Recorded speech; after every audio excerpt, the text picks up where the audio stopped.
Bueno, primero de todo, disculpar a nuestro secretario político, ¿vale?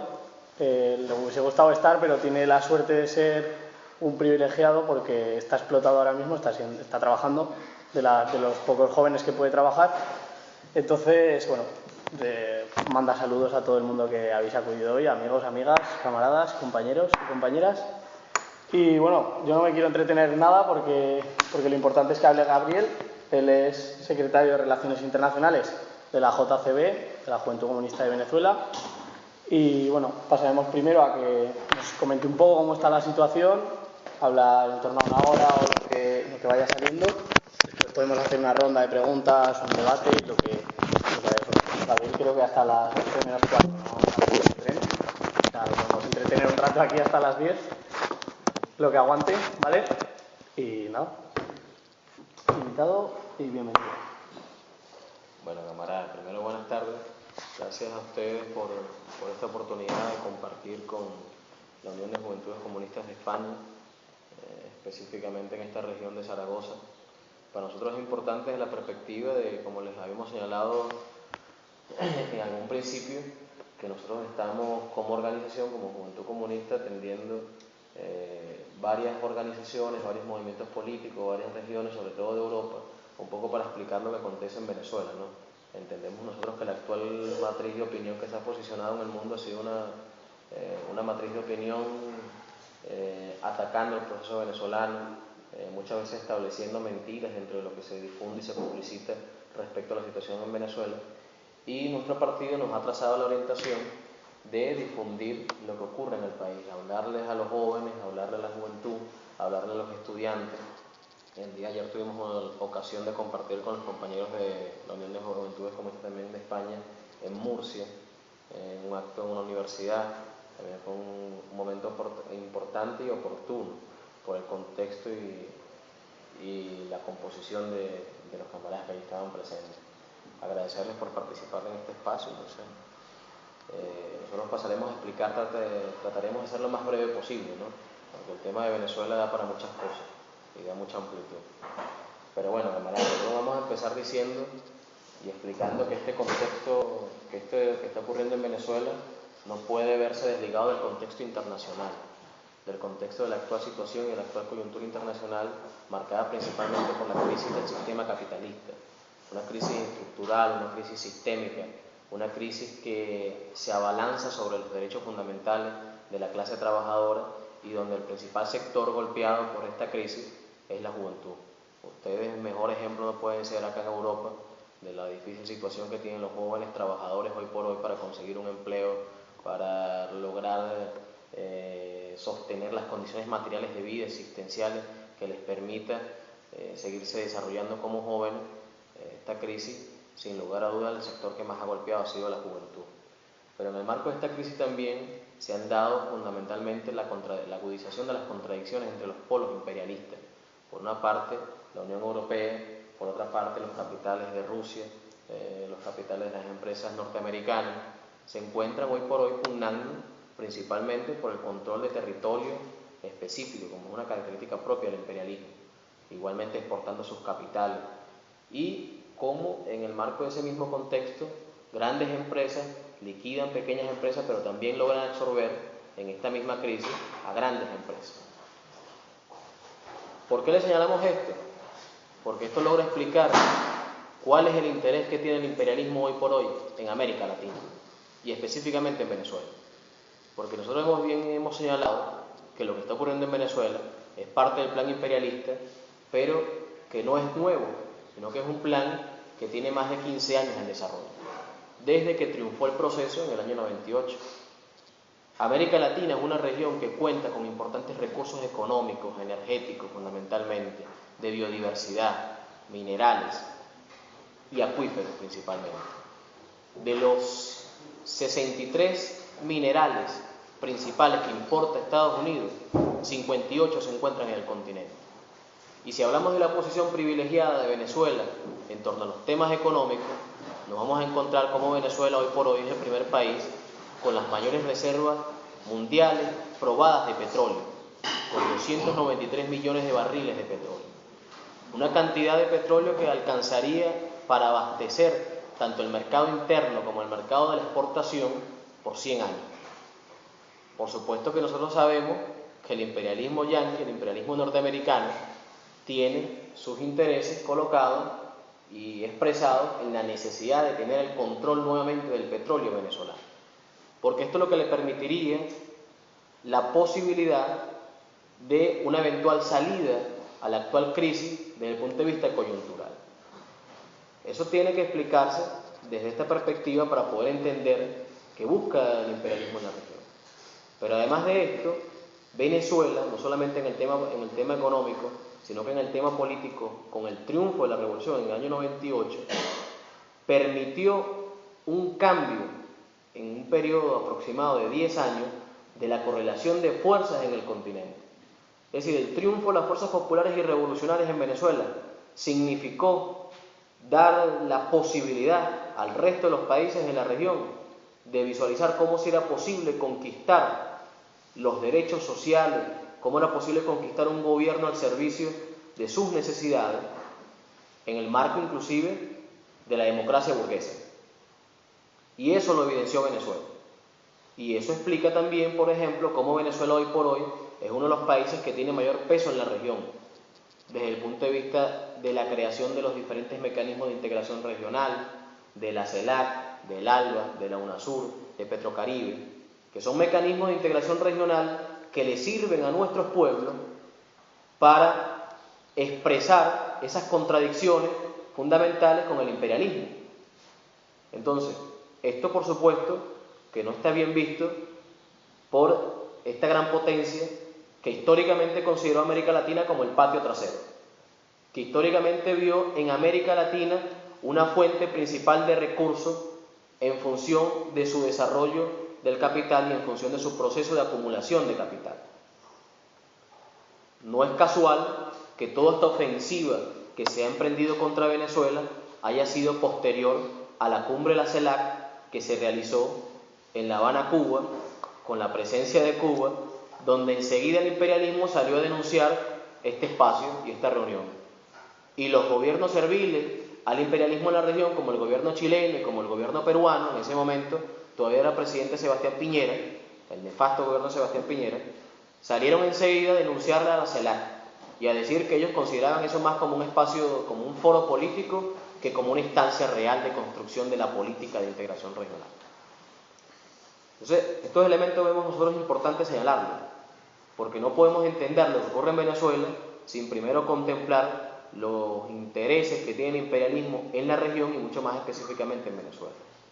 Y si hablamos del punto de vista de la dominación militar, bueno, ustedes lo saben, más de 35 bases militares en el continente, 7 bases militares en Colombia, que son plataformas que tienen 25.000 fuerzas especiales preparadas para asaltar militarmente cualquier país cercano a Colombia. Y el país que frontera con Colombia es Venezuela.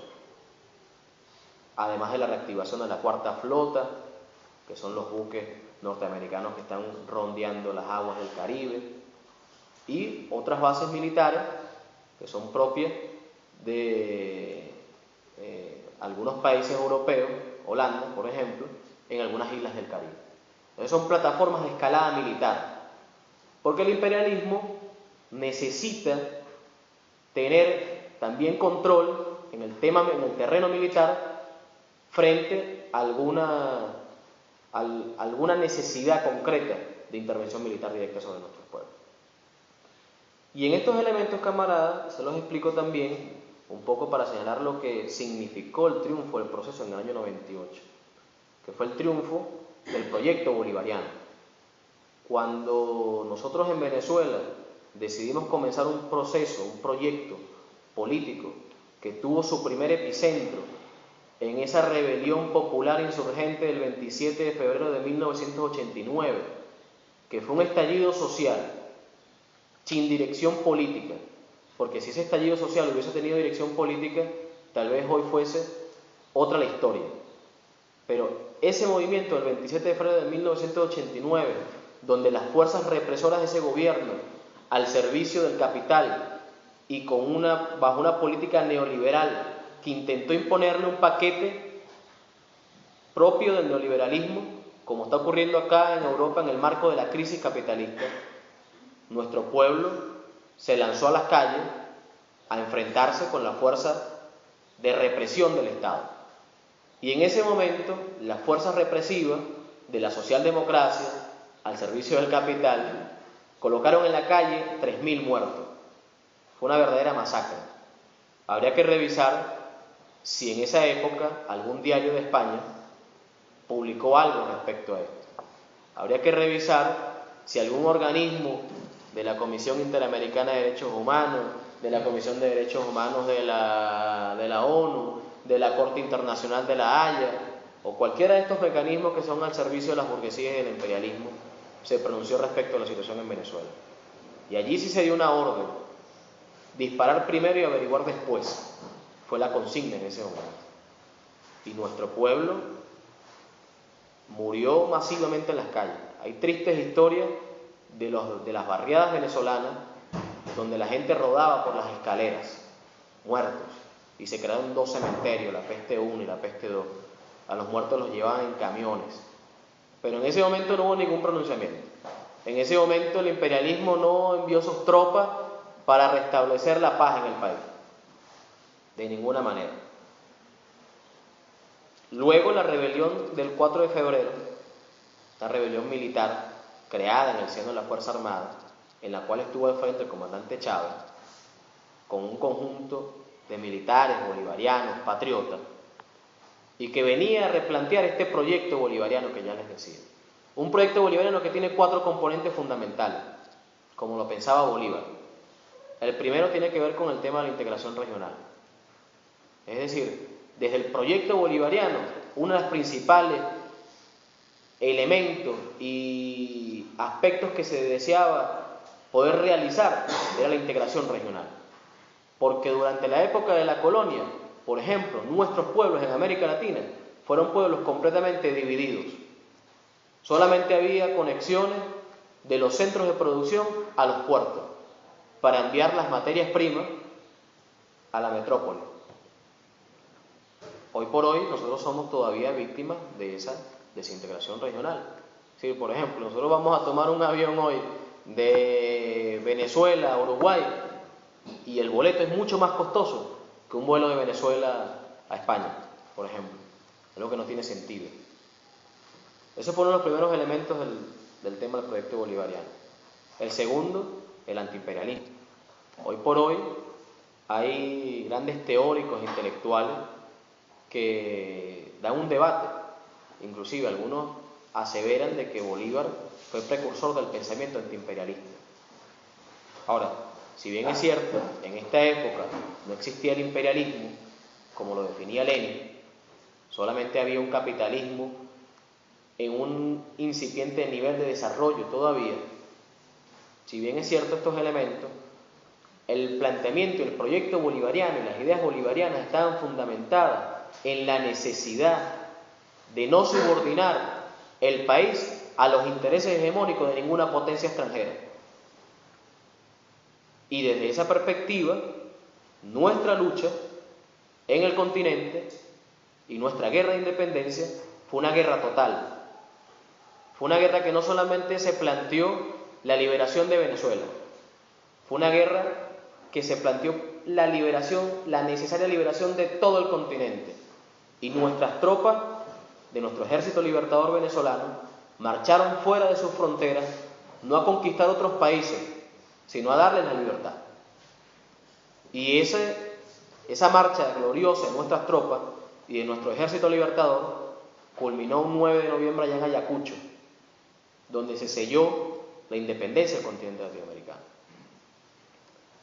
Esto explica cómo este pensamiento bolivariano tenía un fuerte componente del pensamiento antiimperialista. La otra idea era el tema de la necesidad del desarrollo económico independiente de nuestras regiones, de nuestros países. Y un último componente tenía que ver con el tema de la utopía de la justicia social. ¿Por qué? Porque hay que recordar que el pensamiento bolivariano, algunos autores lo señalan así, era muchas veces un pensamiento que se asemejaba al socialismo utópico. ¿Por qué Bolívar planteaba en sus escritos y en su proyecto político que quería para América la idea de la educación gratuita para todos los jóvenes en el continente, la idea de abolir la esclavitud, la perspectiva de poder garantizar el acceso a derechos fundamentales que le habían sido negados en el marco de la dominación y de la colonia española? En el pensamiento bolivariano se reivindicaban esos elementos. Por ejemplo, hay un hecho muy anecdótico. Cuando en la guerra de independencia batallaron generales negros y pardos, y fueron generales de tropas, pero la oligarquía, cuando logra derrotar el proyecto bolivariano, el proyecto de construcción de la unidad gran colombiana, una vez que derrotan ese pensamiento bolivariano, al llegar esos generales que habían comandado tropas y que habían estado al frente de la guerra de independencia, sus amos, cuando se había restablecido la esclavitud en Venezuela y en algunos países del continente, reclamaron la propiedad sobre sus esclavos, reclamando la propiedad sobre generales que habían estado al frente de tropas de combate y de guerra. Entonces, estas ideas de Bolívar se asemejan a lo que se conoció como la utopía de la justicia social. Y nuestro movimiento, cuando triunfa en el año 98, y las ideas de Chávez tenían un fuerte componente del proyecto bolivariano. Recordemos que cuando se triunfa en el año 98 en unas elecciones, nosotros no nos gusta decir democrática, porque la verdad es que en el marco del capitalismo no existe democracia. Nosotros las fuerzas populares fuimos en condiciones de desventaja a esas elecciones en el año 98. Nosotros recordamos, por ejemplo, que Chávez tenía un programa, en ese momento que luego se convirtió en el programa Los Presidentes, un programa muy conocido, en una radio, y el CNE de ese momento colocó una multa, pero por una cantidad desproporcional de dinero, y hubo que realizar entre toda la fuerza una rifa para poder pagar esa multa que le había impuesto en ese momento el CNE, por supuesto, al servicio y el control de la fuerza política que gobernaba, que era la socialdemocracia al servicio del capital. Y así como eso, muchas irregularidades en ese proceso electoral, muchas irregularidades. Y fue un proceso que triunfó con 1 millón de votos, con una victoria contundente, una victoria que permitió efectivamente que la derecha tuviese que entregar el poder. Porque si esa victoria hubiese sido por un margen mucho más estrecho, muy posiblemente allí se hubiese dado un fraude, como históricamente lo hicieron en todas las elecciones a las que acudió la izquierda en el país, donde el partido, por ejemplo, el Partido Comunista, que fue uno de los partidos de la izquierda histórica en Venezuela, su símbolo político, su símbolo electoral es el gallo rojo. Y siempre se decía en las urnas, cuando Acción Democrática, que era el partido de la socialdemocracia, y COPEI, que era el partido del socialcristianismo, en las elecciones, cuando contaban los votos, porque no era automatizado como es ahora, decían kikiriki, un voto para ti, kikiriki, un voto para mí. Y así se repartían los votos del Partido Comunista. Y se los colocaban en sus tarjetas. Y de una forma fraudulenta ganaban alcaldías, gobernaciones, diputados, senadores. Eso hacía la derecha en el país. Entonces, estos elementos nos permiten a nosotros identificar cuáles fueron los principales aspectos que estuvieron contenidos en el proyecto político. Ahora, en el marco de eso, una vez triunfado el proceso, se dio un viraje en lo que fue y un quiebre en lo que fue la estructura y el sistema político en Venezuela. ¿Por qué? Porque uno de los principales elementos que se tomó, una de las principales medidas que se tomó, fue la promulgación de la ley de hidrocarburos. Una ley que contemplaba la nacionalización del petróleo. Es decir, que la empresa estatal de producción petrolera estaba al servicio, efectivamente, de la población y del pueblo venezolano. Y donde las transnacionales, su porcentaje de participación en el proceso de explotación petrolera era mínimo y no era igual a como era en la Cuarta República, como le decimos nosotros. Y eso dio pie a un golpe de Estado. En el año 2002, la burguesía y la oligarquía venezolana, aliada al imperialismo, aliada al capital transnacional, activó su fuerza política, militar y social y dio un golpe de Estado que heroicamente el pueblo en 48 horas logró restablecer lo que se llamó en ese momento el hilo constitucional. ¿Y por qué lo hizo? Porque había una fuerza política que en el año 98 había respaldado un cambio y que no estaba dispuesto a aceptar imposiciones ni dictámenes del imperialismo y mucho menos una dictadura como se planteó en ese momento. Porque cuando llegó la oposición y la derecha al gobierno enseguida, disolvieron todos los poderes públicos del Estado. Una dictadura en 48 horas. Pero nuestro pueblo se lanzó a las calles, porque el pueblo venezolano, como decíamos ayer, es un pueblo noble, es un pueblo tranquilo, paciente, pero es un pueblo arrecho.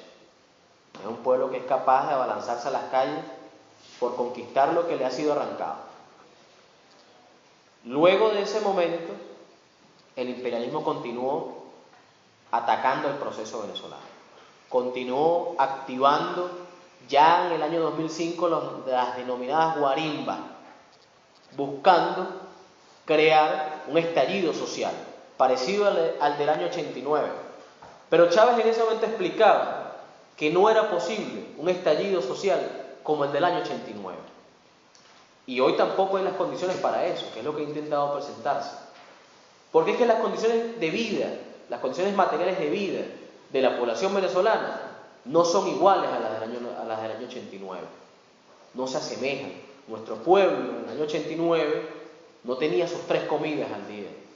Nuestro pueblo comía perrarina. Perrarina es la comida de perros en el país. Eso que hoy el pueblo venezolano va a una carnicería y así le cueste X cantidad de dinero y compra carne. El pueblo no comía carne. Los índices de consumo de carne en el país era una cosa ínfima. Un alto nivel de desnutrición, un importante porcentaje de mortalidad infantil. Y así como eso, muchas cosas. Entonces, con el triunfo de la revolución, esta situación cambió y se dio un proceso de redistribución de la riqueza. Hoy por hoy, eso le ha permitido al proceso hoy por hoy tener la gratuidad en todos los niveles de la enseñanza pública, a nivel de educación de primaria, secundaria, universitaria, inclusive posgrado, que es algo que, por ejemplo, en los países donde hay gratuidad, el posgrado casi siempre no es gratuito. En Venezuela hasta el posgrado es gratuito. En Venezuela ocurre algo, que claro que nosotros no es que reivindiquemos, pero eso le da la posibilidad a un estudiante en una universidad de, por ejemplo, cursar cuantas veces crea necesario una misma materia y sigue estudiando y el Estado sigue subsidiando sus estudios. Eso no es que esté muy bien, porque eso produce de que los jóvenes pasen 10 y 15 años en la universidad y no se gradúan. Bueno, porque el Estado paga la universidad y no hay ningún problema. Pero para que ustedes vean el nivel desde el punto de vista de lo que era antes Venezuela y de lo que con el triunfo significó la redistribución de la riqueza. Eso permitió que hoy por hoy el nivel de salud esté garantizado en todos los niveles.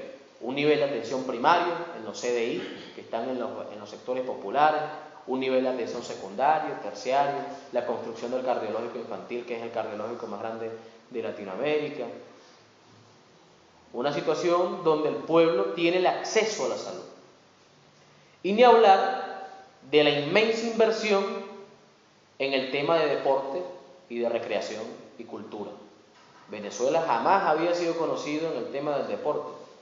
Nosotros jocosamente decíamos, bueno, Venezuela no llegaba en una eliminatoria en Sudamérica ni siquiera a los 3 puntos. Hoy por hoy, bueno, no estamos en el mundial, pero bueno, llegamos de quinto, no, de sexto fue que llegamos, casi con repechaje. Venezuela nunca había ganado una medalla olímpica en unas olimpiadas. Hoy por hoy Venezuela, cuando participa en unos Juegos Olímpicos, Panamericanos, Sudamericanos, tiene una importante presencia en el medallero. Pero ¿eso por qué se explica? Porque es que los gobiernos anteriores a este proceso no habían invertido en el deporte como lo ha hecho este gobierno. como lo ha hecho la revolución. No se había dado esa inversión, y mucho menos en el tema de la cultura. Entonces, esos elementos estuvieron presentes dentro de nuestro proyecto. Y por supuesto, el rescate de los valores patrióticos, que eso es un elemento fundamental. Por eso es muy irónico y da mucha risa cuando estos hijitos de papá y mamá que salen hoy a la calle, salen con la bandera de Venezuela y con la gorra de Venezuela y diciendo que a ellos les duele muchísimo el país. Cuando ellos históricamente vendieron el país, entregaron en brazos del imperialismo nuestra riqueza petrolera y mucho antes, desde la expoliación, desde la ruptura y la destrucción del proyecto bolivariano. Con este proceso se rescataron los valores patrióticos, la necesidad de tener una identidad como venezolanos, de querer al país, de reivindicar nuestra bandera, de reivindicar nuestros símbolos patrios, de reivindicar el pensamiento bolivariano, nuestros mártires. Y en eso el gobierno puso especial atención. Hoy por hoy se editan libros, por ejemplo, con el pensamiento bolivariano, que no solamente es el pensamiento de Bolívar, que es el pensamiento de nuestros próceres, de Simón Rodríguez, de Andrés Bello, de Zamora, que son pensamientos políticos que nos dan a nosotros la base ideológica para seguir avanzando en nuestro proceso. Pero a la luz de esto, camaradas, de estos elementos, que son elementos muy importantes de nuestras conquistas, nosotros tenemos que decir que en el marco de estos 15 años, nosotros no hemos logrado transformar el principal elemento del desarrollo de un país, y es la economía. Nuestra economía en Venezuela, pese a estos 15 años de proceso, sigue siendo una economía monoexportadora de petróleo, multiimportadora de mercancías y de carácter rentista. ¿Y por qué esto ha ocurrido? Bueno, porque nuestro proceso triunfó con la confluencia de todas las fuerzas políticas y de diferentes clases sociales en el país. Es decir, al proceso de triunfo en el año 98 confluyeron importantes fuerzas que iban desde la burguesía nacional productora, desde la burguesía local comercial, pasando por las capas medias, la clase trabajadora, el campesinado y los estudiantes. Eso fue el gran polo patriótico en ese momento, el polo patriótico que triunfó. Y esa correlación de fuerza en el desarrollo de estos 15 años ha sido favorable a los sectores de esta burguesía comercial importadora, que aún tiene importantes niveles de rentabilidad y su proceso de acumulación de capital se da a partir del hecho de la renta petrolera.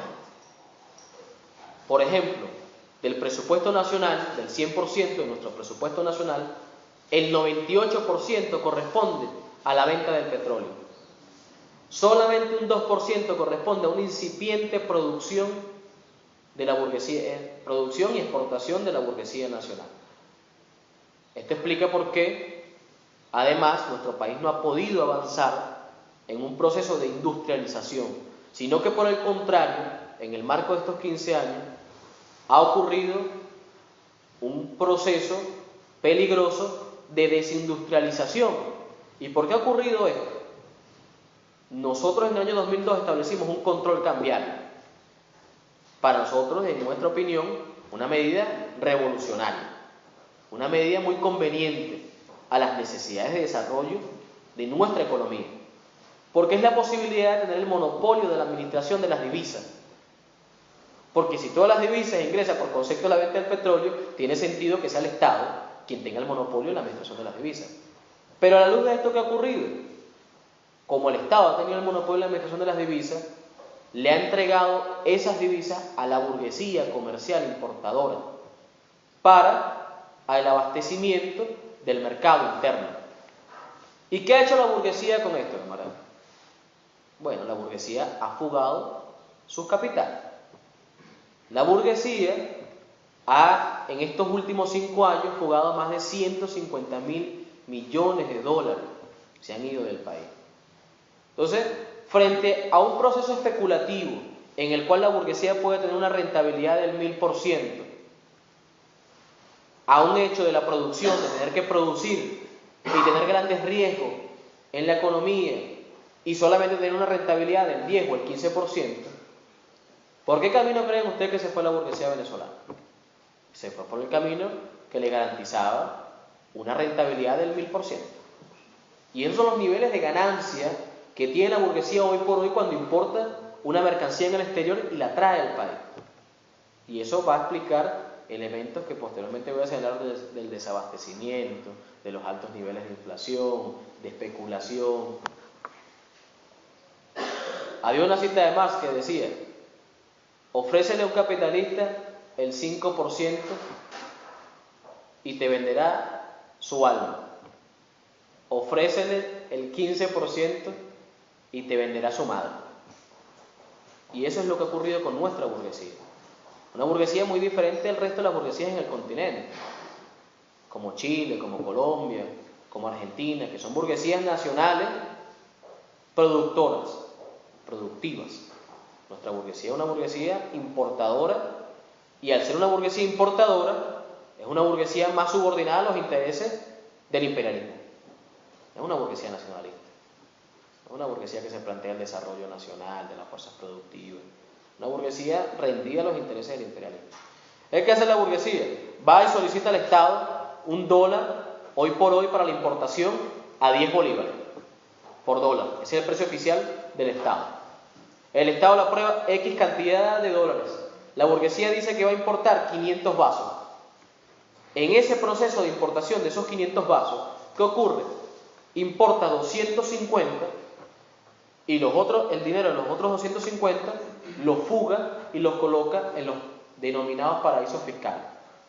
Cuentas en Miami, cuentas en Panamá, cuentas en las islas del Caribe, y va fugando sus capitales y crea una presión sobre la oferta de productos en el país.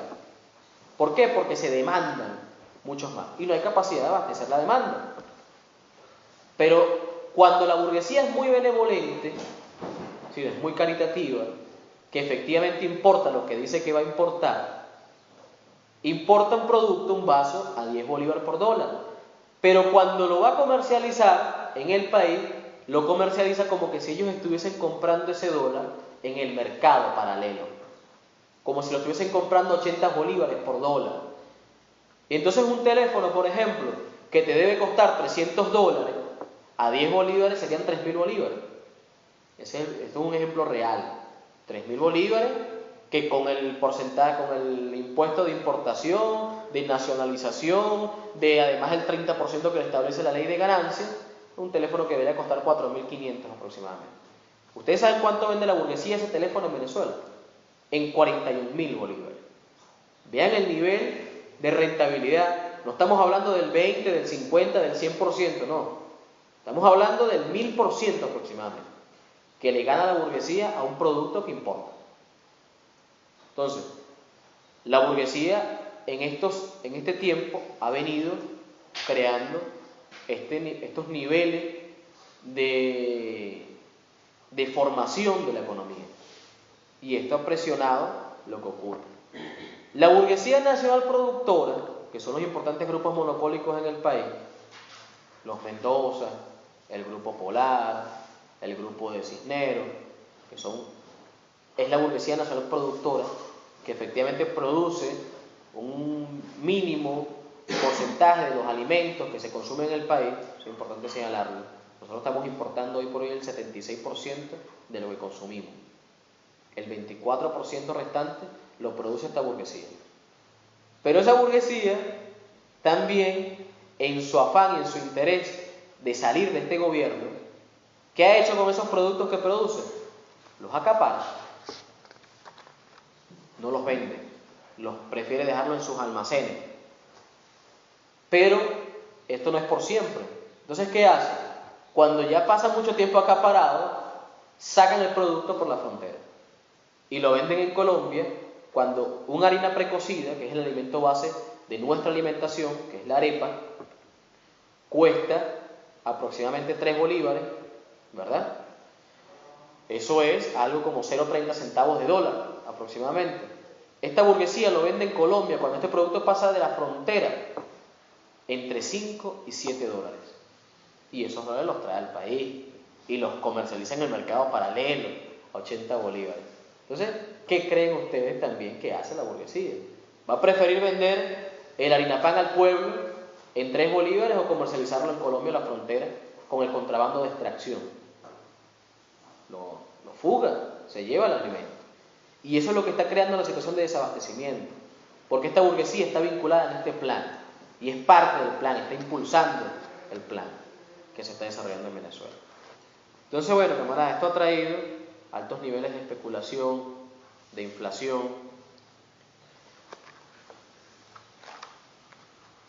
extraordinario. Es decir, la inflación, por ejemplo, en el año 2013 alcanzó cerca del 47-48%. Y este año la inflación acumulada va en el mismo nivel. Pero es una inflación, una tasa inflacionaria principalmente artificial. Es artificial. Y está inducida, por supuesto, por todo esto que ya le he explicado, que ha hecho la burguesía. Y esto explica, camarada, esto logra explicar por qué la burguesía ha tenido tanta fuerza en estas protestas que han lanzado en la calle. Porque la burguesía todavía tiene el poder económico en el país, que es la gran demanda que tenemos todavía nosotros, la inmensa deuda que tenemos nosotros, de no haberle arrancado en estos 15 años el poder económico y asumir con el Estado y con la clase trabajadora el control de la economía en el país. Esto les ha brindado esta posibilidad. ¿La posibilidad de qué? La posibilidad de pagar, por ejemplo, grupos paramilitares. La posibilidad de pagar estos jóvenes que van a formarse en los países de Europa del Este, en Estados Unidos, en países de Centroamérica, en las llamadas técnicas de la protesta no violenta, que de no violenta no tienen absolutamente nada, amparados en el manual político de este politólogo norteamericano Jim Char de la dictadura a la democracia, el cual es un recetario, un manual político. Y por eso es que ellos han tenido altos niveles de combate con la fuerza pública del Estado. Porque un hijito de papá y mamá por sí solo no tiene los niveles de combatividad para hacer lo que ellos hoy por hoy muestran en sus videos, que más adelante vamos a observar. Y ustedes lo ven cómo se enfrentan con la fuerza pública. Y ustedes dicen, coño, esos muchachos de verdad que están defendiendo a la patria, porque mira cómo se enfrentan a la Guardia Nacional, mira cómo se enfrentan a la policía. No, salieron a formarse, han recibido entrenamiento en tácticas militares. A mí casualmente me correspondió estar en una de las regiones fronterizas, en el marco de las mismas guarimbas, en el medio de una de esas protestas, ellos enfrentándose con la Guardia Nacional, y tú observabas su alto nivel de organización logística y militar. Las fuerzas que estaban abajo se enfrentaban con la policía y la Guardia Nacional, con morteros. Y quienes estaban arriba desde las azoteas hostigaban a las fuerzas militares, a la fuerza pública del Estado que estaba abajo enfrentándose con estos carajos. Entonces, eso te da una idea de los niveles de organización militar que tienen. Estas protestas que han dejado, han dejado un saldo de 34 muertos. Ahora la gente se pregunta, ¿estos 34 muertos quiénes han sido? ¿Ha sido la Guardia Nacional que ha ido a reprimirlos y a asesinar? No, hoy no hay por hoy un manifestante muerto a causa de la acción de la fuerza pública del Estado.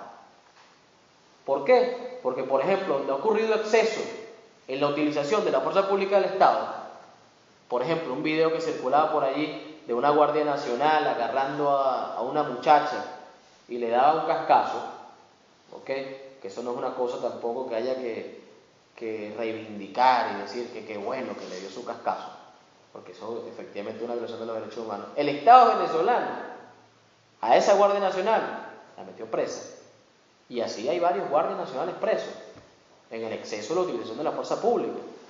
Pero estos muertos que han ocurrido en el contexto de la propia acción y de la agenda violenta, y han sido producto de la violencia.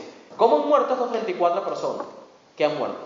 Los dos primeros, en la marcha del 12 de febrero, un infiltrado en la fuerza pública del Estado, que es la policía política, que es el Servicio Bolivariano de Inteligencia. Mató a un joven que no era estudiante, sino que era un joven trabajador, pero estaba en las protestas de la oposición, y mató a un dirigente del movimiento popular que se encontraba grabando esa actividad como el dirigente Juancho de una de las parroquias más combativas de Caracas el 23 de enero. Desde el mismo arma disparó al joven opositor y con el mismo arma disparó al dirigente popular revolucionario que se encontraba en la marcha haciendo el trabajo de guerrilla comunicacional, cubriendo lo que estaba ocurriendo. Para que ustedes vean lo que ha ocurrido. Guardias nacionales asesinados con tiros en la cabeza de francotiradores. Motorizados degollados. Como colocaron uno de estos generales retirados, ya lo vamos a ver por allí, convocó a todas estas guarimbas no solamente a sacar la basura, a sacar los muebles, sino a colocar guayas para que los motorizados en la noche no pudieran circular. Hay que ver qué nivel de disociación y qué pensamiento fascista hay que tener para tú proponerle a estas fuerzas colocar alambres de púas, guayas, para degollar a los motorizados que pasen en la noche, porque tú en la noche no puedes visualizar esa guaya. Y estas personas han muerto así. Otro, accidentalmente, en la misma acción combativa, uno se subió a una valla publicitaria, a cantar un afiche de Chávez, y en ese proceso se cayó y se mató. El otro se subió y se electrocutó. Y así han venido ocurriendo todas estas muertes. Y ellos quieren presentar al mundo como que es que el proceso hoy por hoy es responsable de estas 34 muertes. ¿Y tú crees que es que de verdad la Guardia Nacional está disparando balas a esta gente? Y tú dices, coño, ¿qué es lo que está ocurriendo? Y eso es lo que presentan aquí. Muestran imágenes de protesta de lo que ocurre aquí en España, como esa fuerza al servicio del capital sale a enfrentar al movimiento popular que se opone a las medidas contra la crisis del sistema capitalista, como que si fuesen imágenes de Venezuela, y le pintan una banderita por allí, le hacen un mal montaje de Photoshop y eso lo ponen a circular por todas las redes de Twitter. Ponen imágenes de lo que ocurrió en la Plaza Verde allá en Libia y en los países de la llamada primavera árabe, en Egipto, y eso lo ponen como que si es lo que estuviese ocurriendo en Venezuela. Hubo una foto que fue muy, muy cómica, ¿no? Además, porque era una foto de una protesta en Moscú y el policía de allá con un gorro de los que usan los soviéticos, de los que usan los rusos, y nosotros me decían, ¿será que en Venezuela nosotros tenemos nieve? Porque en nuestro país entero, del norte a sur y del este a oeste, la temperatura promedio es de 25 grados centígrados. Y en algunos a 40 a la sombra. Entonces, hasta esas estupideces llegan a hacer, ¿no? Creyéndonos tontos. Entonces, esto ha sido amparado, por supuesto, por grupos paramilitares, como les decía. En Venezuela hay presencia de grupos paramilitares colombianos que responden a los intereses políticos de este personaje que fue expresidente de Colombia, Álvaro Uribe Vélez, y que, como decía un camarada hace poco, pareciera que la burguesía colombiana y la oligarquía colombiana se ha propuesto tomar nuestro país. Porque la verdad es que los grupos paramilitares están esparcidos por todo el territorio nacional y actúan y tienen control sobre zonas y territorios liberados, que allí no entra la fuerza pública del Estado. Inclusive en Caracas, hay barriadas en Caracas donde no ingresa la fuerza pública del Estado, donde no ingresa policía, donde no ingresa Guardia Nacional, porque eso está tomado por los paramilitares. Grupos paramilitares que su principal fundamento económico es a través del narcotráfico. Y ese hecho explica los altos niveles de inseguridad y delincuencia en el país, que ha sido una de las banderas que ha utilizado la oposición para salir a protestar, y parecen que son protestas de desobediencia civil, de la sociedad civil contra la inseguridad, porque nos están matando. Ciertamente en Venezuela hay una situación de violencia generalizada en el país muy cruenta. Venezuela es uno de los países, por ejemplo, donde inclusive hay más muertos en un año que en una guerra. En el año 2013 hubo nada más y nada menos que 25.000 muertos por vías violentas de armas de fuego. ¿Pero por qué son esas muertes? Por la presencia de estos grupos paramilitares. Ese hecho explica los altos niveles de violencia en nuestro país, de violencia que tú ves organizada. Si los paramilitares organizan a los delincuentes en una barriada y por el control del narcotráfico salen a cometer cuantas fechorías se les pueda ocurrir para poder pagar el dinero al PRAN, poder pagar el dinero al jíbaro, al jefe del cartel en la zona tal, al jefe del grupo paramilitar tal. Por eso es que hay tantas armas en la calle en Venezuela. Ahora, desde los comunistas, nuestra explicación de la delincuencia tiene su fundamento en un problema de clase. Y tiene un problema en su fundamento de clase porque precisamente en la sociedad capitalista, los valores que promueve el capitalismo, como en la sociedad venezolana se han promovido, son valores donde le dicen al joven que tiene que vestir de una forma determinada, que tiene que tener determinado artículo y artefacto electrónico porque si no tiene eso, no es parte de esa sociedad.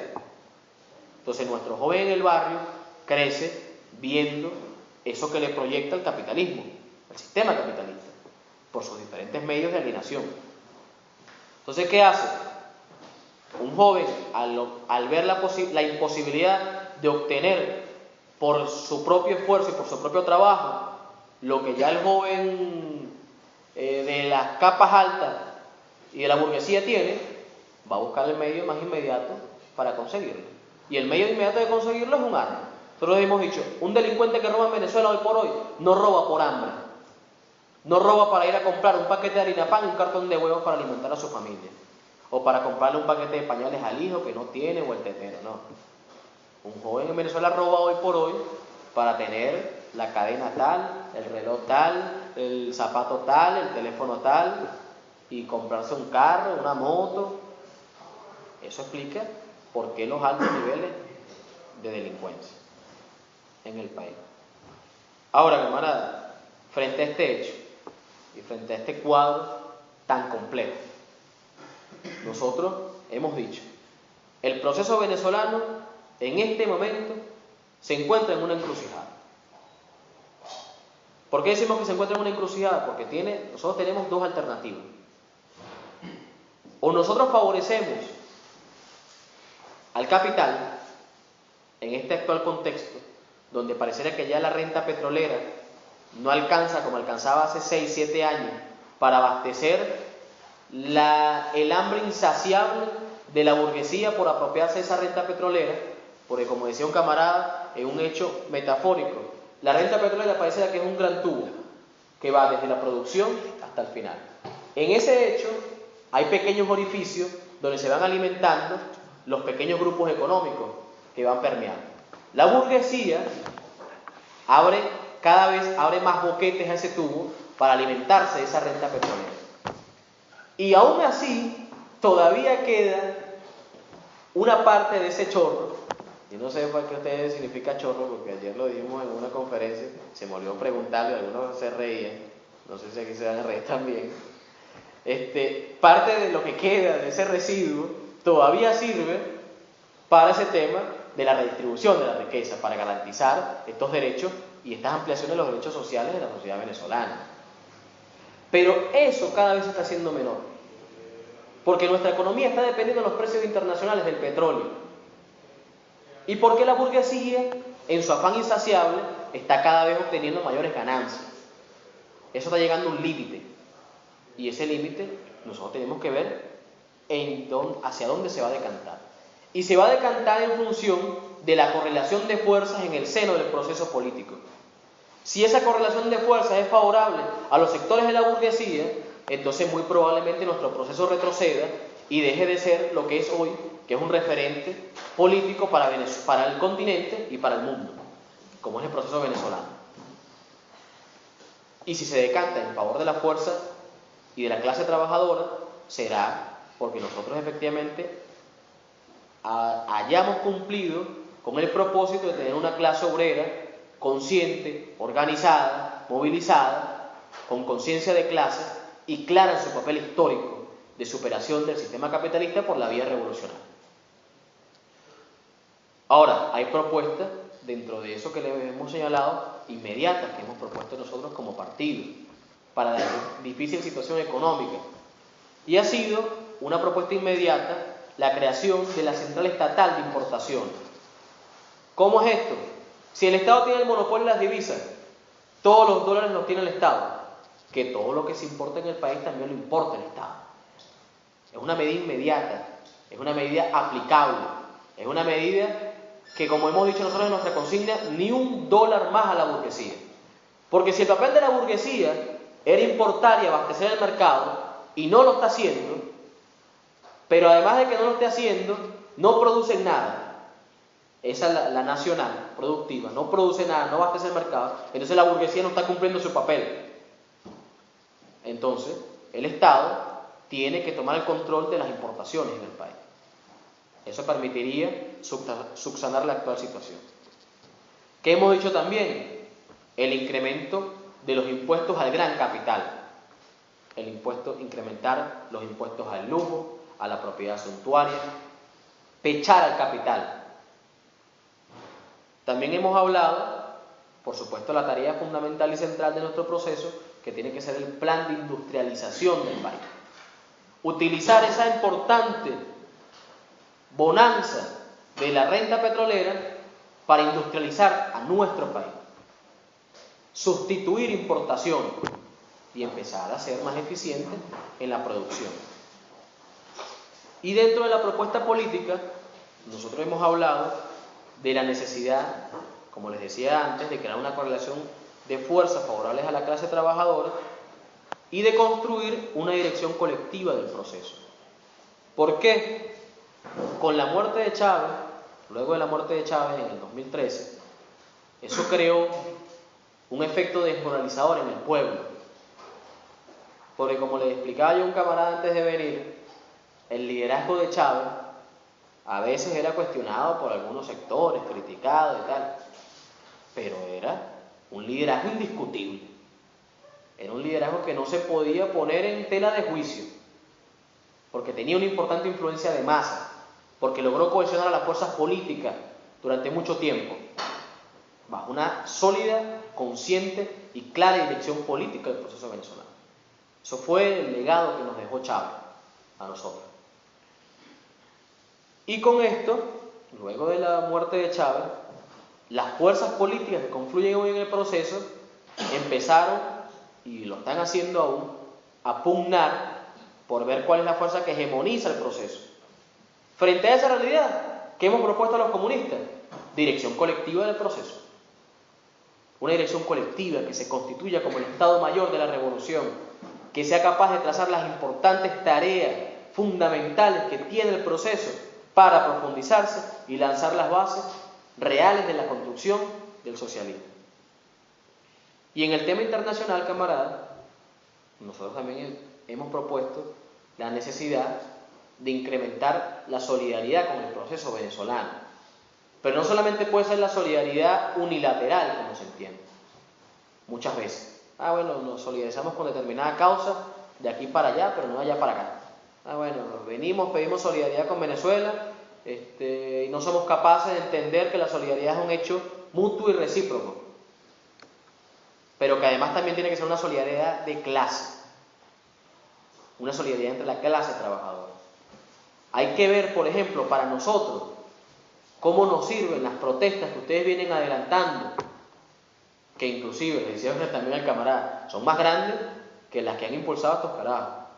Esa protesta del 22 de marzo que llevaron ustedes adelante era mucho más grande en términos cuantitativos que la protesta que hace la derecha en Venezuela.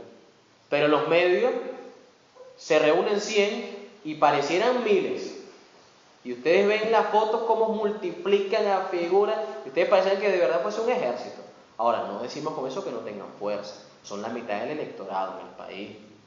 Sacaron 4,5 millones en una votación, ¿ok? Pero sus niveles de convocatoria no son los niveles plenos que ellos pretenden reflejar con la acción mediática. Entonces, ¿cómo interpretamos esta solidaridad de clase? ¿Cómo esas protestas que ustedes adelantan nos sirven a nosotros para identificar cómo realmente un movimiento juvenil, un movimiento estudiantil se pone al frente de las reivindicaciones sociales y de sus derechos, combatiendo por sus derechos frente a unas protestas que realmente lo que promueven y lo que buscan es la salida, crear un clima de ingobernabilidad en el país a través de una vía violenta, reaccionaria, y cómo se ha posicionado hoy por hoy las ideas propiamente del fascismo, eso es importante decirlo, ideas fascistas, surgimiento del neofascismo en el seno de nuestro pueblo. En Venezuela jamás había existido un grupo político que reivindicara las ideas fascistas del fascismo. Hoy por hoy hay movimientos políticos que reivindican la idea de un orden, reivindican las principales dictaduras del continente, hablan del ultranacionalismo como la única vía para resolver la situación en Venezuela. Entonces, ¿cómo eso de ustedes nos sirve a nosotros también para levantar las banderas de solidaridad? Bueno, camarada, yo creo que a grandes rasgos, estos son algunos de los elementos. No sé si posterior a las preguntas que ponemos el video tenemos oportunidad de colocarlo, ¿no? A ver si esto prende rápido. Y difunden en las redes sociales. Pero quiero que lo vean para que observen algunas cosas. Esto ocurrió, este es uno de los videos más recientes, del 28 de marzo.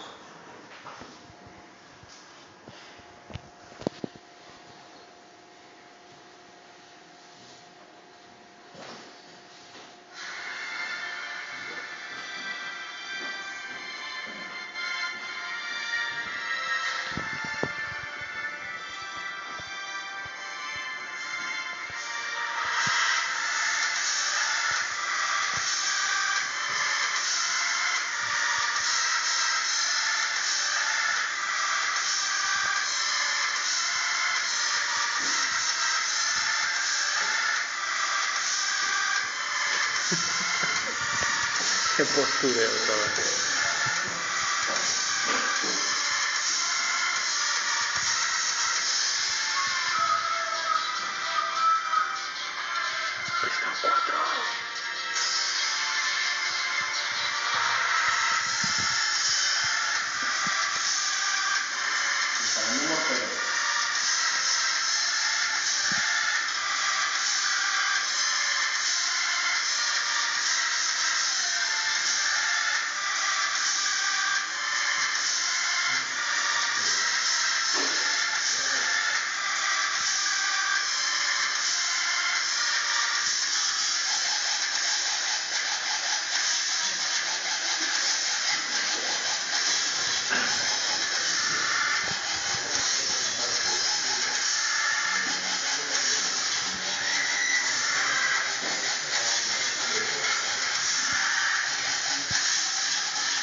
Este es un municipio del este de Caracas, del este de Caracas, donde viven las capas medias y la burguesía, Chacao.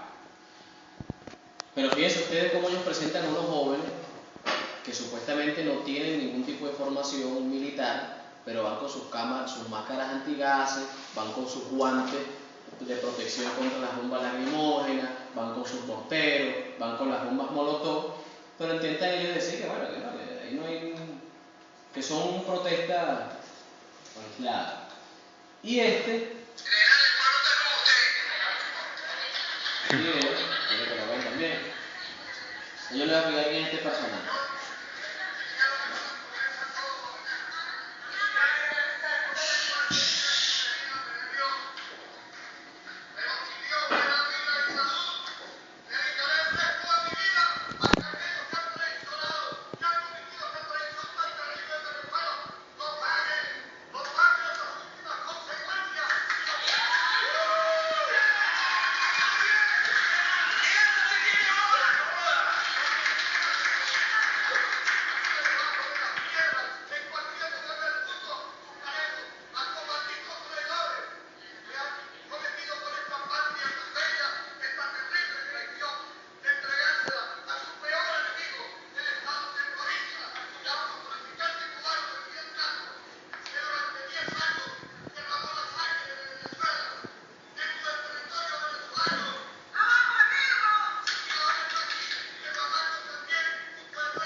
Bueno, camarada, este general es un general retirado de la Fuerza Armada.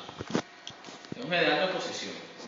Esta fue la joya que les envió a ellos la señal para colocar las guayas para que se decapitaran los motorizados. Frente a ese hecho, el gobierno, por supuesto, tomó las acciones con el Ministerio Público de apresarlo, de aprenderlo.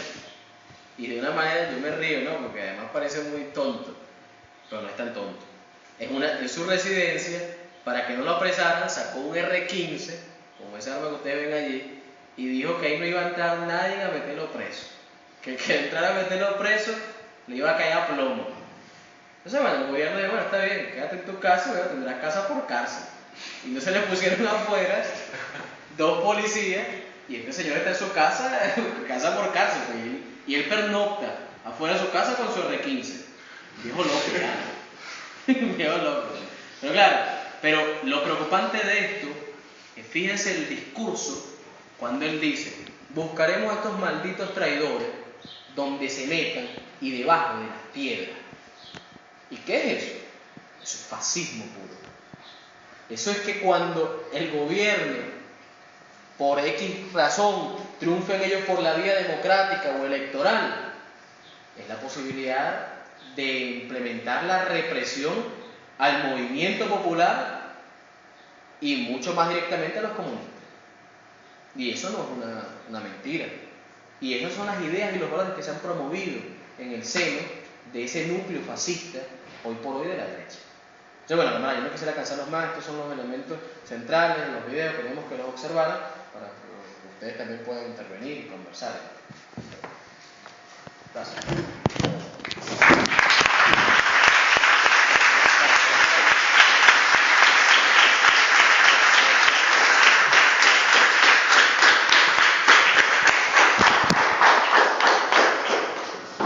Bueno, como hemos dicho, ahora abrimos un turno para, bueno, pues para hacer preguntas, cualquier tipo de reflexión, incluso debate. No tengáis vergüenza. Si no, pregunto yo. Yo empiezo. ¿Qué opinas y qué opina la JCB sobre el Partido Socialista? Pues por lo que llega aquí, pues no es muy bueno, la verdad. ¿Hacemos pregunta-respuesta o...? No, no podemos hacer todas las preguntas, ¿no?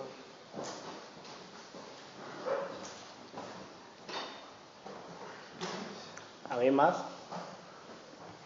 No, mismamente, se lo pregunto antes, pero para que lo escuche todo el mundo. Lo de las 2 facciones que se supone que hay dentro de la derecha, para que aclares que hay una parte más suave, digamos, entre comillas, y otra más fascista.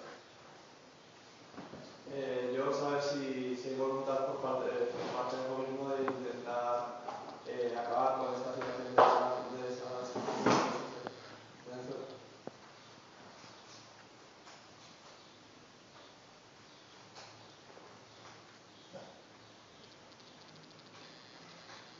¿Nadie más? No. Mi pregunta es un poco más difícil. Bueno, más difícil no, es que a mí me gustaría saber cuál sería el papel de la JCB. Bueno, yo creo que más, realmente más del PCB, si esta burguesía importadora rompiese de alguna manera el gobierno, y en qué condiciones, bueno, serían condiciones que entiendo que nefastas para Venezuela, pero eso, ¿cuál sería el papel, no? Porque pasaríamos de los logros que ha tenido la revolución pese a sus fallos a una situación de incertidumbre en la que podría volver a triunfar el imperialismo dentro de Venezuela. Bien. Bueno, camarada, sobre lo primero. Bueno, nosotros, como les decíamos, estamos en un proceso donde confluyen importantes fuerzas políticas de izquierda, fundamentalmente. Pero dentro de esas fuerzas políticas están representadas las diferentes clases de nuestra sociedad. Les decía, la burguesía comercial importadora, les decía, la burguesía nacional productiva, las capas medias, los trabajadores, el campesinado, los estudiantes, el resto de las capas. Y les decía que en el marco de eso hay una pugna, una lucha de clases en el seno de las fuerzas que acompañan el proceso. Y esas fuerzas están pugnando por ver quién hegemoniza la conducción del proceso. Eso se ha expresado, por supuesto, en el partido de gobierno, que es el Partido Socialista Unido de Venezuela, porque, como hemos caracterizado nosotros, hay una amplia confluencia de fuerzas políticas y de clases sociales dentro de ese partido, que es un partido que nace con Chávez en el año 2006, bajo la concepción de la conformación de un partido único, partido que logra unificar las fuerzas políticas. Y en ese momento, como Partido Comunista, nosotros fuimos a un congreso extraordinario para debatir si nosotros debíamos apoyar esta propuesta de un partido único y liquidar al Partido Comunista, o si nosotros debíamos mantenernos en el Partido Comunista. Y nosotros dimos un debate muy profundo. Y el debate se centró fundamentalmente en cómo será ese nuevo partido. ¿Cuál debe ser el partido de la revolución? ¿Cuál debe ser su estructura? ¿Cuál debe ser su ideología? ¿Cuál tiene que ser su programa? Y nosotros fuimos a un debate amplio, en el cual convocamos a las fuerzas, en ese momento del movimiento Quinta República, que era el partido político, el movimiento electoral que acompañaba a Chávez, para sentarnos en una mesa con todas las fuerzas a debatir esos elementos. Sin embargo, este elemento no hubo mayor nivel de debate con las fuerzas, porque bajo la concepción de Chávez hablaba de que, bueno, un partido que luchara por el socialismo, un partido que luchara contra el imperialismo, un partido que tuviera en su seno, que fuese un partido de masas. Y nosotros decimos, está bien, pero ¿a qué clase va a defender ese partido? ¿Cuál es la clase que va a defender? Porque si hablamos que en el seno del proceso confluyen todas las fuerzas, ¿qué intereses defiende un partido? Que los partidos defienden los intereses de una clase determinada en una sociedad, como sabemos nosotros. Y ese fue el debate que dimos, esa fue la discusión. Y fue una discusión muy franca.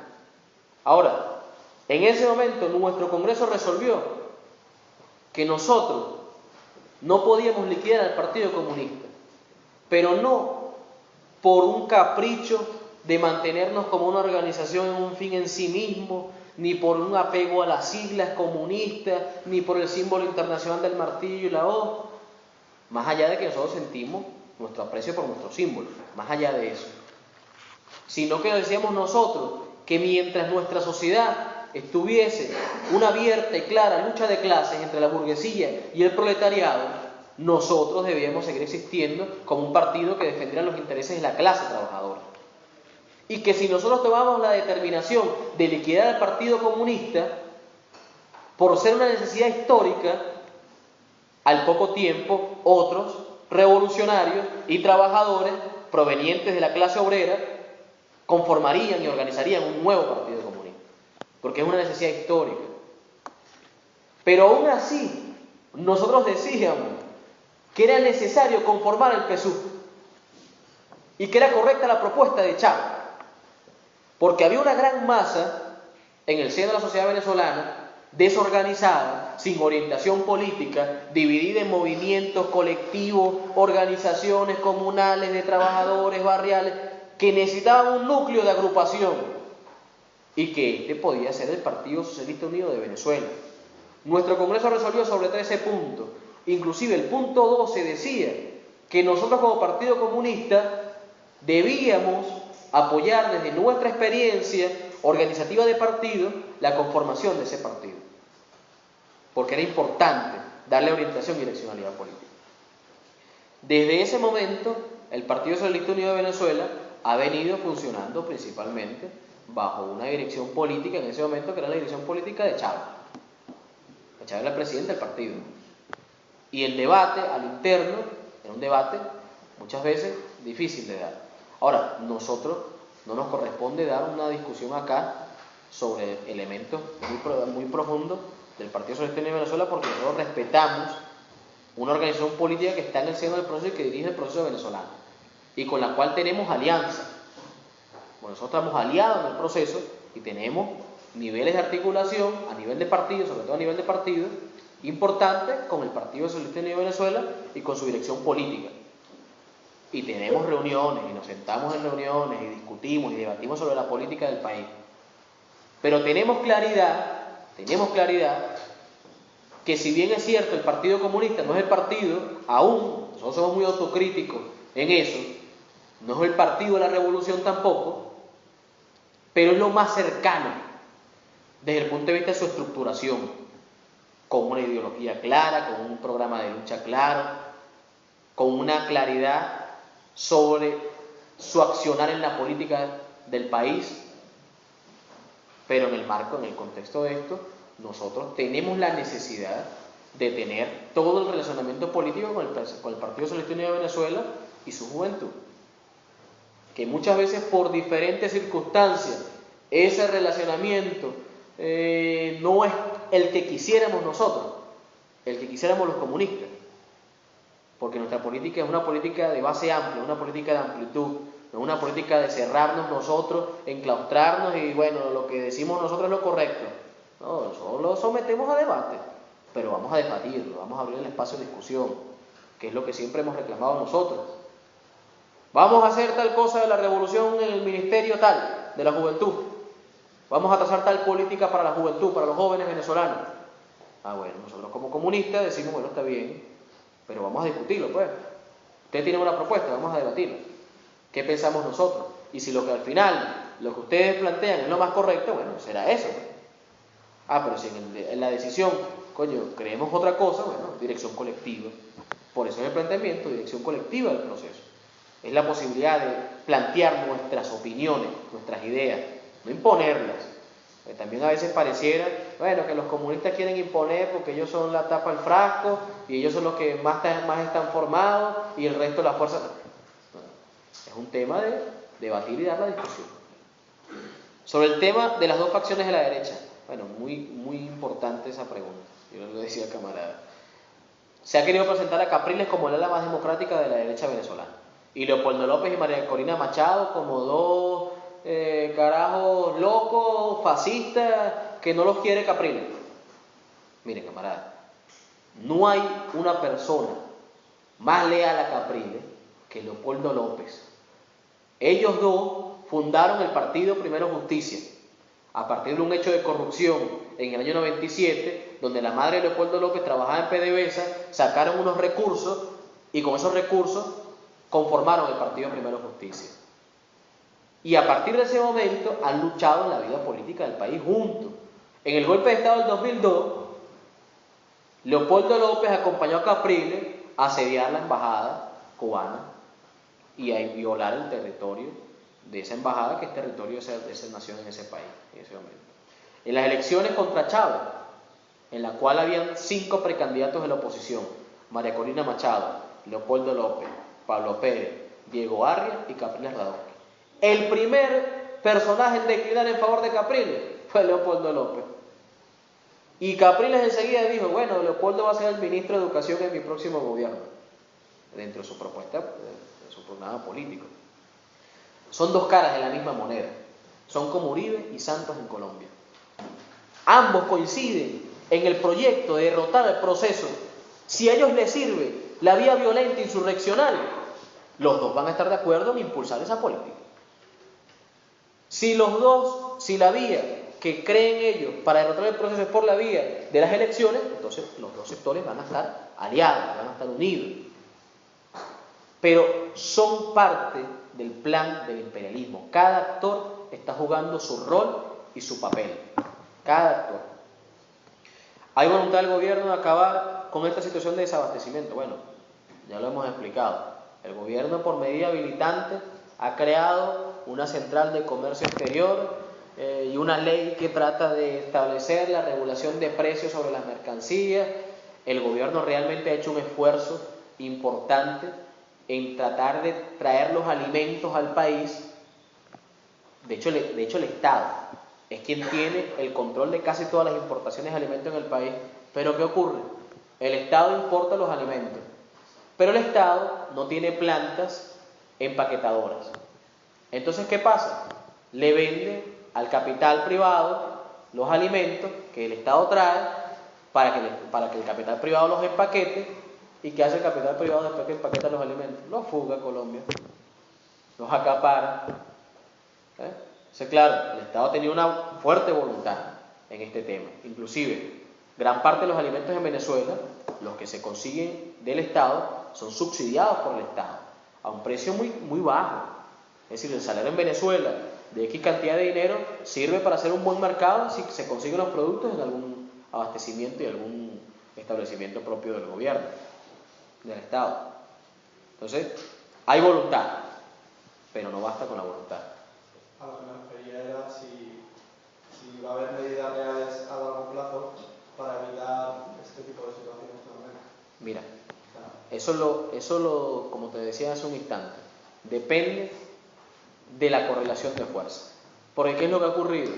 Esa burguesía local importadora y comercial que se ha fortalecido en el marco de este proceso y está en el seno del proceso y dirige el proceso. Entonces, esa burguesía comercial importadora no tiene ninguna aspiración, ni tampoco es su papel, de industrializar el país y de acabar con la actual situación que ocurre. No, porque eso sería decapitarlo, frenar su proceso de acumulación de capital. No tienen interés. Eso es un interés de quién, una tarea de quién, de la clase trabajadora organizada, del movimiento popular revolucionario, del movimiento popular en su conjunto, no solamente la clase trabajadora, del movimiento popular en su conjunto, de impulsar estas iniciativas, de profundizar el proceso. Y en la profundización del proceso, establecer esto que les decíamos, la central estatal de importaciones, ¿verdad? El tema del incremento de los impuestos al gran capital, el plan de industrialización del país. Eso es lo que realmente pudiese salvar la actual situación económica del país. No hay otra medida, no hay otra forma. Y el papel del PSB frente a una ruptura de la burguesía con el proceso. Bueno, nosotros tenemos muy claro cuál es nuestro papel. Y nuestro papel es estar al frente de la clase obrera y con la clase obrera luchando. Y así lo hemos trazado desde nuestro último congreso del partido y de la juventud. Del partido en seguir avanzando en el proceso de organización de la clase trabajadora. Y lo hemos venido haciendo. El partido hoy por hoy dirige importantes sindicatos en el país. Y está al frente de las principales luchas del movimiento obrero en el país. El Partido Comunista. Y desde la JCB, nuestro principal sector de trabajo, desde nuestro último 12 congresos, es el sector de los jóvenes trabajadores. Hay una importante cantidad de jóvenes trabajadores hoy en el país en el sector comercio y servicio. Y nosotros hemos dicho que desde la Juventud Comunista tenemos que ir a conquistar la conciencia de los hijos de la clase obrera y de los hijos del campesinado. O sea, tenemos muy clara cuál es la tarea. El problema es cómo la cumplimos. Hay claridad en eso. Pero siempre nos ocurre, bueno, cómo logramos materializarlo frente a esta realidad. Pero tenemos claro el papel del PSB. Bueno, creo que eso.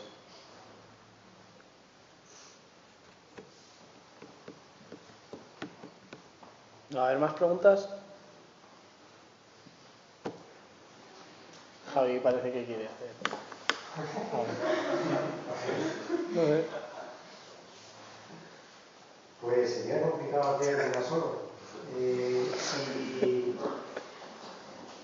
en realidad te diría lo que ha dicho, lo que te ha preguntado antes de comer acerca de la especulación, pero ya hemos dicho de otra manera. Yo estoy de acuerdo con buena parte de lo que has dicho, por ejemplo, de la encrucijada, desde abril pasado, sobre todo mayo, lo estábamos diciendo de muchos compañeros también. Y todo ese paquete de medidas de mayo, respecto de mayo 2013, negociación, acuerdo, o más bien una serie de concesiones a la población, de pactos del Ministerio de Turismo también con la empresa privada, etc. O sea, toda esa orientación, en esa correlación de fuerzas que dices, en ese mapa complejo de la dirección, sobre todo el sur, hubo un viraje claro en ese mayo. Yo te preguntaría si las medidas de noviembre las ves o se analizan desde el PCD, estas que estabas comentando, ¿no? No sé si no está ubicado, y que aquí se vieron, bueno, aquí se cacareó como siempre, criticando la liga militante, etcétera, mintiendo, bueno, lo normal. Pero esa serie de medidas de noviembre, ¿las veis como un cambio de orientación en esa primera política de gobierno, en esa primera acción política de gobierno Maduro, que a muchos dejó descolocado, etcétera, o es una especie de continuación, en sentido de no se puede, o sea, se ha demostrado durante varios años que la estrategia de dejar que la burguesía importe, que la burguesía supuestamente produzca, etcétera, etcétera, sobre todo en términos de soberanía del tema de la soberanía central, y después tratar de controlarle los dólares que se le otorga, controlar los precios a los que vende, controlar, no ha sido eficaz. Por la correlación de fuerzas, por la preeminencia de ciertas teorías políticas, etcétera, no se ha actuado por la vía por la que comentabas antes, también totalmente de acuerdo, de recuperar el control de la economía. ¿Crees que las medidas de noviembre y lo que ahora se está debatiendo en el seno puede ser del proceso, puede ser un viraje más bien en esa dirección y por lo tanto distinto a lo de mayo? ¿O ves un cierto continuismo? ¿Veis un cierto continuismo? Cuando hablas de mayo y noviembre, ¿te refieres a qué medidas de mayo y qué medidas de noviembre? Mayo me refiero a mayo 2013, primer paquete de medidas del gobierno Maduro, casi primer paquete, y se encuentro con Mendoza, en un momento además en que la población está articulando, no diré unos primeros porque ya venía el tiempo, pero unas protestas contra la Torá un poquito más activas, y de esa reunión, que además es muy chocante, porque primero el gobierno venezolano hace una gira por los países del Mercosur, compra cerca de 800.000 toneladas de comida, que muchos pensábamos era la bala en la recámara para precisamente ir a la mesa de negociación con mucha más fuerza, y sin embargo, lo que sale de esa reunión es una serie de concesiones a la Torá en concreto, no solo, pero sobre todo. Y a eso se unen, como digo, medidas en el Ministerio de Industria del CERA, que no hay todavía, en el de turismo con la Real, etc. Después, meses después, en el mes preelectoral, digamos, a lo largo de noviembre, se toman esa serie de medidas a través de la ley militante y otras de tomarse control de precios, de combatir a la especulación, digamos, más bien hacia el final de la cadena, o sea, en el pequeño comercio, etc. Alguna gente, como Marea Socialista y otros grupos de allá, con los que no coincido demasiado, o con el conocido monedero aquí, al que no soporto, por cierto, veían un cambio en la política del gobierno venezolano. Yo no sé cómo lo ha analizado el PPD, la Juventud Comunista. Claro. Mira, es complejo. Es complejo porque cuando se establecen las medidas en noviembre, nosotros decíamos en ese momento que eran correctas, que avanzaban en la dirección correcta, desde la perspectiva de tratar de frenar la creciente especulación con el precio de las diferentes mercancías en el país. Y eso trajo un efecto inmediato en las votaciones de diciembre, porque eso es lo que logra explicar cómo de abril haber tenido una diferencia de 250.000 votos aproximadamente, que eso es el 1.8% entre un candidato y otro, entre Capriles y Maduro, a tener una diferencia en las elecciones de diciembre de 1.250.000 votos, pasando de este 1.8 al casi 11.5% de diferencia, conquistando el 75% de las alcaldías municipales, que eso le confirió una derrota a la oposición. Y por eso es que este ala de Leopoldo López y de María Corina se sientan en la mesa y le dicen a Capriles: ustedes no pudieron por la vía electoral derrotar este gobierno, nos toca a nosotros ver cómo logramos mover allí la cuestión de golpear el sistema político, de tratar de introducir nuevos elementos en el sistema político para ver cómo lo desestabilizamos. Entonces, estas medidas decíamos nosotros en ese momento que avanzaban en la dirección correcta. pero eran en medidas, que es el gran problema que es lo que está ocurriendo, que son medidas efectistas, que no son medidas que trascienden en el tiempo. Porque el tema de la especulación en el país no depende de que tú le establezcas por ley el 30% de ganancia a la burguesía, ni que le establezcas a la burguesía, ni que como Estado tengas a 200.000 fiscales de las diferentes instituciones fiscalizando comercios y cerrando comercios porque están porque están vendiendo mucho más caro. No, porque ¿qué es lo que hace la burguesía? Falsifica la estructura de costo, permanentemente lo hace. Es lo que le explicaba del vaso. Llega y compra este vaso en $10 y le declara al Estado que lo compró en 25. Y cuando lo va y lo comercializa, el 30% le dice, bueno, sí, es que es ilegal. Yo lo compré en $25 y el 30% lo vende en $35. Algo así, no sé si no es la vaina exacta. Falsifica la estructura de costo porque sigue teniendo el monopolio de las importaciones la burguesía. Entonces, no es la propuesta trascendente.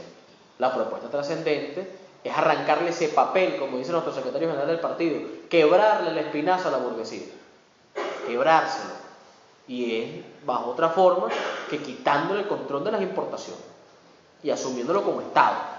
Es la única forma de que el Estado pueda tener un control real de precios sobre las mercancías. Es la única.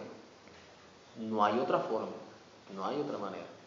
Entonces, nosotros decíamos que era importante, pero tenemos que profundizar. Hay que profundizar.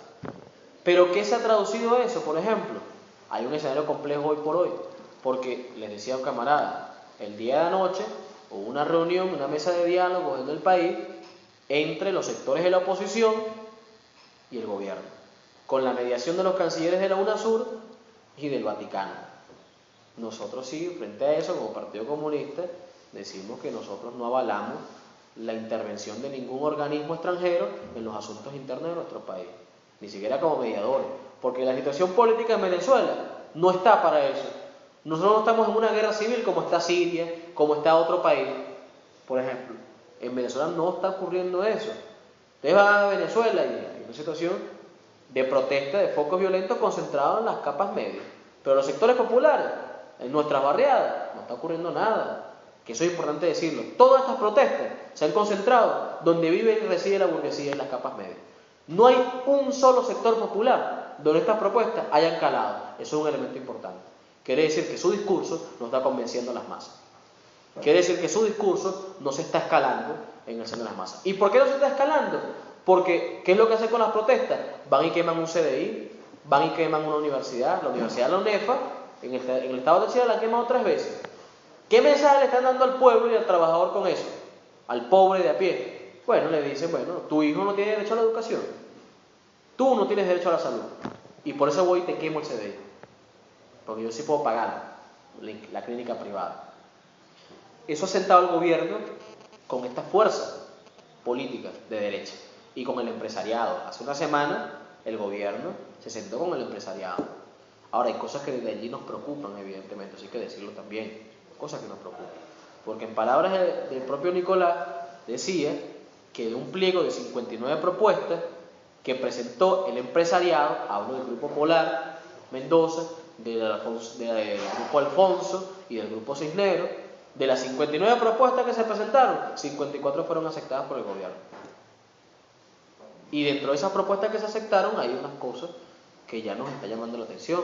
El incremento de algunos productos de primera necesidad, de precio. Nosotros hemos dicho que no hay necesidad de incrementarlo porque si hay un problema de déficit presupuestario, que no es lo que está ocurriendo, lo podemos cubrir y garantizar con incrementar los impuestos a la burguesía de la empresa privada, como les decía. Para nosotros eso puede ser parte de esos acuerdos, creemos que es parte de esos acuerdos. El SICAC 2, por ejemplo, que es el sistema de intercambio de dólares en el país, una forma de tratar de legalizar el mercado paralelo de dólares. Entonces, se vende un dólar a 53, 54 bolívares por dólar. Entonces, hay cosas que allí no nos están pareciendo lo más correcto.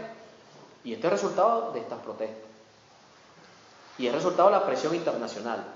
Porque el proceso, si bien es cierto, ha hecho todo un proceso de ampliar su política internacional, es un proceso que le teme a la intervención internacional. Y pues eso explica también por qué nuestro proceso no ha dado mayores avances y profundización. Porque hay una amenaza latente y temor a lo que ocurre en el tema internacional y cómo se ataca el proceso. Y por eso convocamos a la UNASUR, y por eso se convocó al Vaticano a mediar en una mesa de negociación, de la cual nosotros como partido no estamos en concordancia con eso.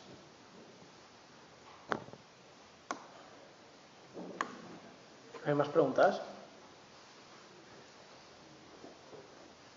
Si ahora no hay más, te haría otra un poco más concreta. No, esperemos que sea que todo está quedando claro, ¿no? No es que sea que estén aburridos ya.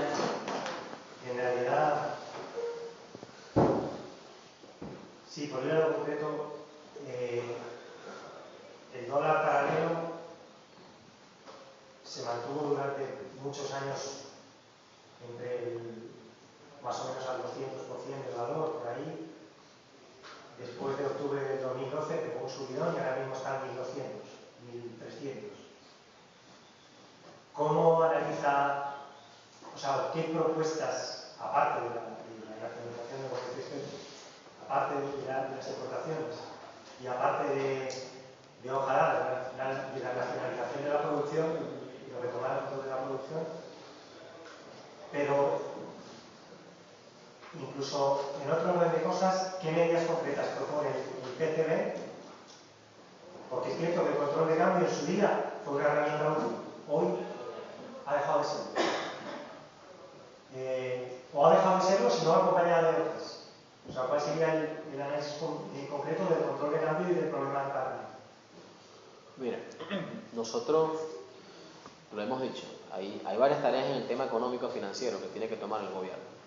Una de las medidas tiene que ser la nacionalización de la banca. Eso es una medida revolucionaria. Nosotros revisamos algunos documentos de Lenin sobre el problema, sobre la cuestión económica, y Lenin planteaba el tema del control cambiario, que era la posibilidad de un Estado de tener el control total de sus divisas. Por eso es que nosotros sí reivindicamos el control cambiario, cuando se estableció en el año 2002, y nos parece una política revolucionaria del Estado venezolano.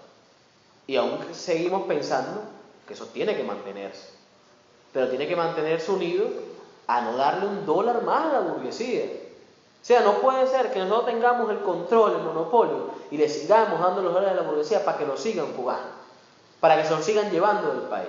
Y por eso es que hay una situación donde el dólar paralelo ha sufrido un incremento, porque ¿qué hace la burguesía? Además, presiona la demanda, crea empresas fantasma, cantidad de empresas fantasmas de un mismo sector, y va al gobierno y mete tantas planillas solicitándole a Cadivi recursos y dólares para importar camisas. Entonces tiene 25 empresas pidiéndole dólares al gobierno para importar camisas, empresas fantasmas que utiliza la burguesía para presionar. Cuando el gobierno no tiene capacidad de dar tantos dólares porque no alcanzan, porque no es suficiente, entonces ¿en qué se traduce eso? En un incremento del precio del mercado paralelo. Pero ¿quién abastece el mercado paralelo? Es la misma burguesía, es los dólares que tienen del Estado y los comercializan con otros pequeños comerciantes que efectivamente importan. Es allí cuando se crea el mercado paralelo. Es la burguesía quien tiene los dólares en el país y quienes comercializan dentro de ese mercado de capitalistas esos dólares. Entonces, para nosotros la medida revolucionaria, y estamos convencidos de que tiene que ser así, es la medida de que el Estado tome el monopolio de las importaciones. Eso es lo único que va a tener un efecto inmediato sobre ese dólar paralelo. Tan sencillo como eso. Porque hay algunos indicadores que dicen que, por ejemplo, el Estado venezolano, con el 35% de lo que entrega a las empresas en dólares, es lo suficiente para abastecer la demanda interna de consumo de bienes y mercancías. Solo con el 35% de lo que le entrega a las empresas. El Estado le entrega ese 35% y el 35% restante, que es lo que se apropian los capitalistas, que es lo que se apropian las empresas. Entonces eso te da una idea de cuánto nos ayudaría a nosotros salir de la actual situación económica si nosotros tomamos el control de lo que se importa en el país, de todo lo que se importa en el país.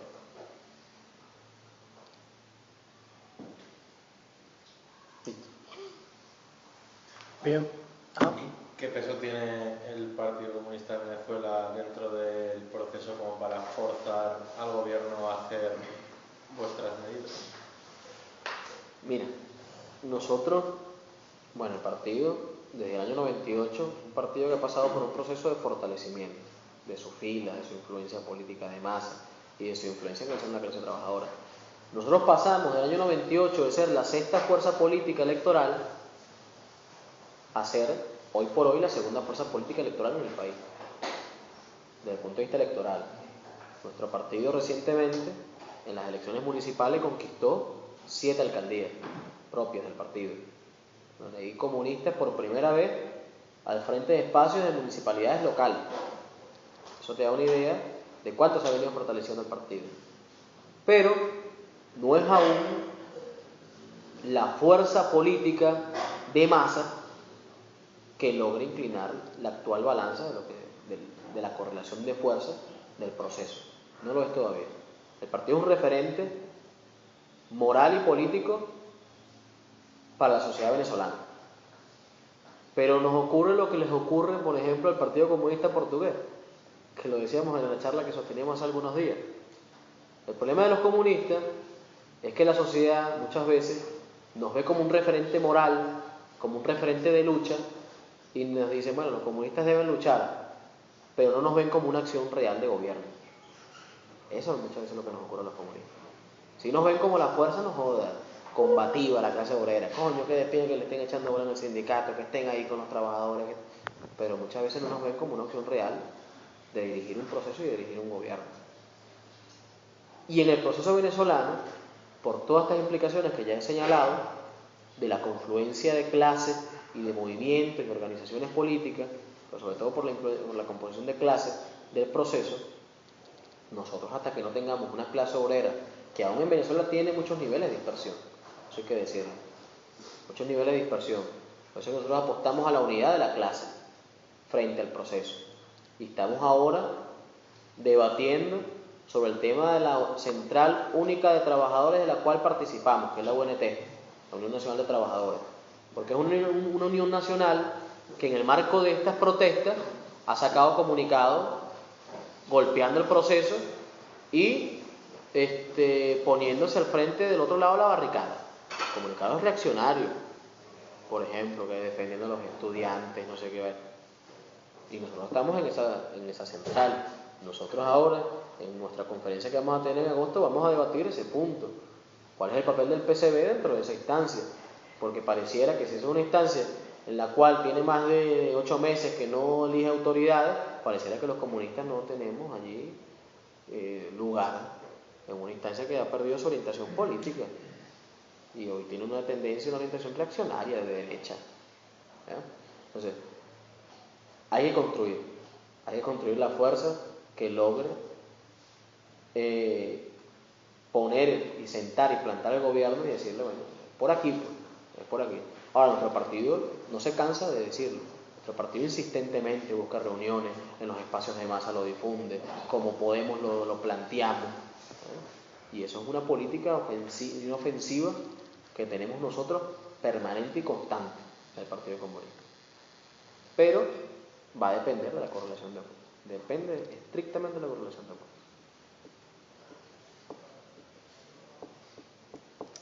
Bueno, pues si no hay más preguntas más, no hay más preguntas. ¿Perdón? Vamos a dejar descansar un poco a Gabriel, que estará cansado de toda la semana. Nada, agradeceros el haber venido, nuevamente sobre todo agradecérselo a él.